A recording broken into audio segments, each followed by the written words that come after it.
Hey everybody, Barry here again, back to help you with your mental health and your spiritual formation. Today I'm going to be talking about using a problem solving sheet, one of these things, to help people solve their problems. Now this video you're going to learn lots of content and how to use a problem solving sheet. There's 6 steps on here, and these are real. I've used this so many times to help people um, get through what seems maybe quite complex problems, but actually getting down to actually some solutions and getting those things resolved.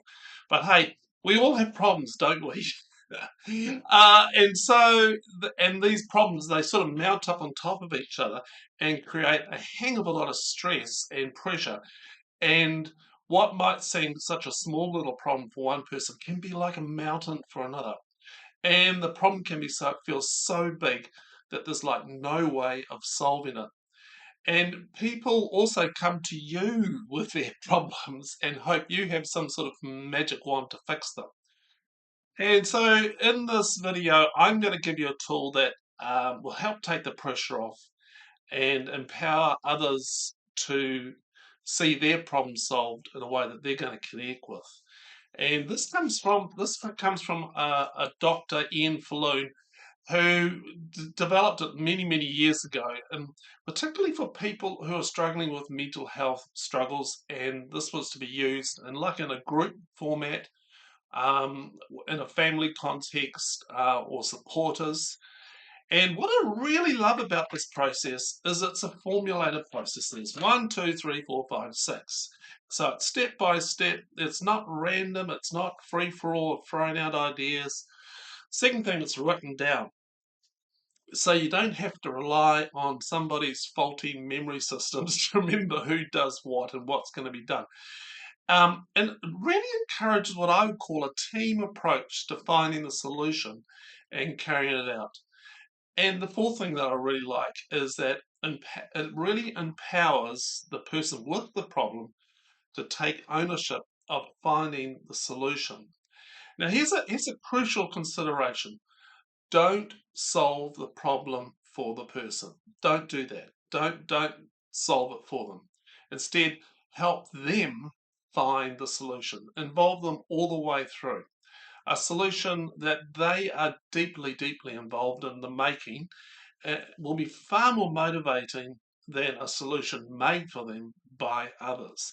So the first step is really to get a group of people who are supporters of the particular person. Now, I often like to talk about all of us being in what I call a nest. And this is a nest here, bird's nest.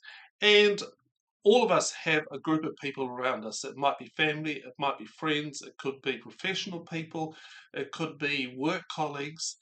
But it's people who are concerned about us and that we actually probably are concerned about them. It may just be one or two people that you feel that, um, yeah, I'm comfortable with them. I'm comfortable with them helping me solve these particular problems. And so get together, 2 or 3 others, people that you trust, people who you think, okay, they're going to listen, they're going to help me with this. The second thing is, and the first thing is not on that first thing's not on the list. The second thing's not on the list too. And what I do is I like to pray. As a Christian, I want God to be involved in every aspect of my life, in every aspect of what I do with others. So the first thing on the list is to, let's see, what exactly is the problem or the goal? Now, this is probably the hardest part of the process because we might discover there might be a surface problem that we see, but there might be other problems underneath. So it takes time to discern what the real problem is. And it may take a little bit of time of drilling down, asking questions to make it clearer, to break what might be a big goal down to a little goal, a little problem, a little thing that needs to be resolved. And then you're going to write it down on the sheet, right there. What exactly is the problem? After a bit of discussion. Okay, John needs to get to work by 8 o'clock in the morning. That's the problem. That's the goal. That's the thing that we've got to solve. That's the thing we've got to solve. And I've had that seems such a silly, small problem, but that's causing stress to John. That's causing stress to his family. How are we going to resolve that? Because John doesn't have a car, he doesn't have a bike. How is he going to get there? So the next step is list all possible solutions, all possible solutions, and it's a brainstorming. List them out, and I've written it's on the sheet here. Make a list of all ideas, even bad or silly suggestions, and that's just to stimulate the thinking. Get everyone to suggest something. Do not, and I stress it again, do not talk about whether the ideas are good or bad at this stage. They're just ideas. You just throw them out. And so I remember doing this with some parents of a young child who wanted to get to a camp. And I suggested, well, why don't we hire a hot air balloon and they could land down in the front lawn and take them away to the camp. Now, that wasn't the final solution, but it was just a flippant suggestion just to get people laughing, to get we put it down. We put it down.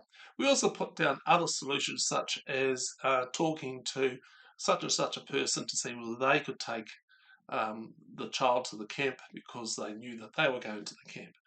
It's just a solution. We're just writing them down. We're not saying whether they're good or bad. We're just writing them down. All right. The third part of this is to, and also I just want to say is try and get everybody to suggest something. Get everyone. We just get lots of ideas and to write them down. The important thing is to write them down. Step number 3 is briefly highlight the advantages and disadvantages, the main advantages and disadvantages of each of those suggestions. Now, we're not writing that down, okay? We're not writing down, it's just like, okay, so for John getting to work, one of the suggestions was that he get an Uber, all right? And so people will say, okay, what are the advantages of that? Well, it's reliable, it's going to be consistent, it's going to be safe. What about disadvantages?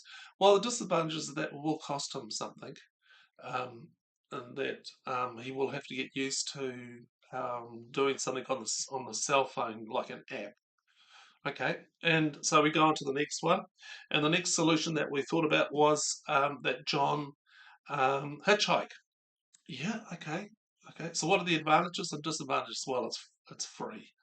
It's free. It's easy. You just get out there and put his thumb out and hopefully get a ride. Disadvantages? Well, it's not very reliable and it's not very safe. Okay, let's look at the next solution. The next solution was John um, um, buy a bike because it's not too far that he could buy a bike and bike there. Okay, what are the advantages of that? Well, he will be up to him to do the bike ride. He would get a little bit fitter. He would he could use the bike anywhere else as well for anything that he wanted to do. Disadvantages? Well, the bike is going to cost a bit of money. Yeah, and John doesn't have any money. Um, so okay, so what are we going to? Okay, so that's a disadvantage and advantages, and so you just go through all those lists of solutions, not writing down your thoughts about what it is, but just going through them, advantages, disadvantages. The fifth thing, or the fourth thing, is you choose the most, and listen to this word, practical solution. What is the most practical suggestion? And you should choose the solution that can be carried out most easily with the resources that the person has. So time, skills, material, money, etc. that you have at the present. And this could be a solution from the list developed, or it could be a combination of all of those solutions that are there. It's because you've stimulated so many ideas, they're coming forth, and you have to think, okay, well, what is the best solution that we could think of? And so the next one, step number 5 on the sheet, is or number 4 is you choose Yeah, you choose the solution. And so, in this particular situation with John and getting to work, everybody thought about it. They thought, actually, hold on. Um, one of the people said, actually, I've got a bike in my back shed, and John, you could borrow it. You could have it. I don't use it. The kids have left home. It's just sitting there. Tires need pumping up. Might need a bit of oil, but you could do that. You could use my bike. So that was great. Everybody was happy with that. So the next step, and this is really important, is that you plan exactly how to carry out the solution. All right. So you've written down the solution as clearly possibly, and you list out everything that needs to be done and by when. And you organize how to get everything that is needed to solve the problem. And you consider how to cope with any hitches, any issues that go on, and any practice that you might need to solve the problem, any difficult steps. And you set, this is really crucial, you set a date and a time to review how the progress is going with the plan. So in our example, the group got together and they said, right, so John, you're going to be borrowing, is it borrowing or you can have my bike? Okay, so John gets a bike, is going to get a bike, and so the plan is this. Okay, John is going to round to Mary's place, and he's going to go and have a look at the bike and see what needs to be done. So when are you going to do that, John? I'm going to do that this afternoon. Okay, so you're going to come around 4 o'clock? 4 o'clock. Okay, and so this is written down. Written down. John to go to Mary's at 4 o'clock to look at bike and to check it out. And so, what is there anything that might stop you from happening that with that, John? Well, I don't know where Mary lives. So you problem solved that. Where do you live? How are you going to get there? I'll probably walk. Okay, so you're going to walk. All right. So the plan is set for John to solve this problem by doing this. Now, John feels really empowered to do this because he's been involved in the process and he's come up with a solution with a group of people, and everybody is involved in it and they like it and they practice any difficult steps. Okay, so what's a difficult step for this with you, John? Well, um, I'm not too sure how to ride a bike. I've ridden it many years ago, but I might need a little bit of coaching as in how to safely ride it. Okay, all right. Well, Mary, you know how to ride a bike? Yeah, I'll be able to do that. I'll be able to sort that out. Cool. Okay. And the final step is you've set a time for this to happen. The final step is to set a date to review how it went on. So, okay, everybody, when are we going to get together again to see how this plan went with John getting his bike? We're going to get together tomorrow? Okay, tomorrow morning, 10 o'clock? Okay, right. So, 10 o'clock the next day, you come around and to get together and you review how it all went. And what you do is you praise all the efforts that people made and you do a quick review, making sure that you know how it all went and accentuating the positive. Now, what actually happened was that John went around to Mary's place and they pulled the bike out of the garage and it had two flat tires and a broken chain on it. And so that was a bit distressing for John and Mary. And so in this next meeting that they've had is everybody's to get together and they're going to say, okay, so what's the problem now?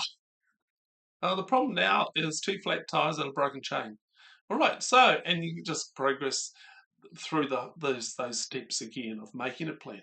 What this really does is that we're not solving the problem for John. John is being empowered to solve his own problem. Therefore, he takes much more responsibility for the solutions and it builds up his own personal self worth and self belief. And what happens after that is that he can take that little millimeter step of belief that he can do this. Gosh, I've done this.